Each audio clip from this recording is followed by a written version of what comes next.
বাঁশের গোড়া দিয়ে ঈদের কোক খাওয়া গ্লাস তৈরি করতে বললাম ইউনুস মিয়ার, বলল পারবো। আমি বললাম এটা কি আদৌ সম্ভব? এরকম এবড়ো থেবড়ো বাঁশের গোড়া দিয়ে কিভাবে কোক খাওয়া গ্লাস তৈরি হবে?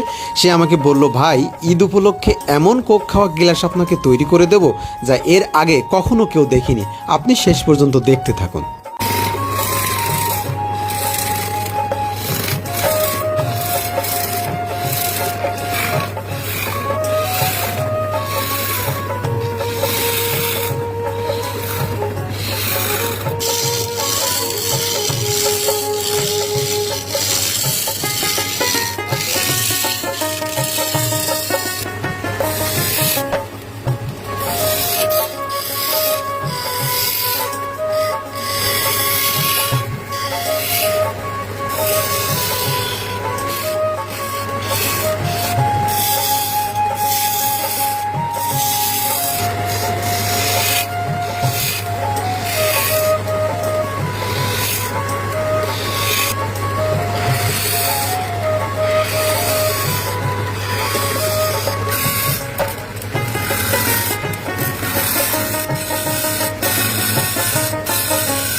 ভাই এই যে বলছিলেন না কোক গ্লাস বানাতে পারবো না, এই যে সে আপনার বাঁশের মুড়ো দেখে এলো কোক গ্লাস বানিয়ে দিছে আপনার। ওয়াও, প্রিয় দর্শক, মানুষের হাতের ছোঁয়ায় কি জাদু! ইউনুস ভাইয়ের হাতে কি জাদু দেখেন। ইউনুস ভাই কিন্তু বাঁশের গোড়া দিয়ে তৈরি করে দিল কোক গ্লাস। আর কোক গ্লাসের যে স্টাইল দেখছি এর ভিতরে কিন্তু এরকম করে লাল পানিও খাওয়া যাবে একেবারে। ওয়াও,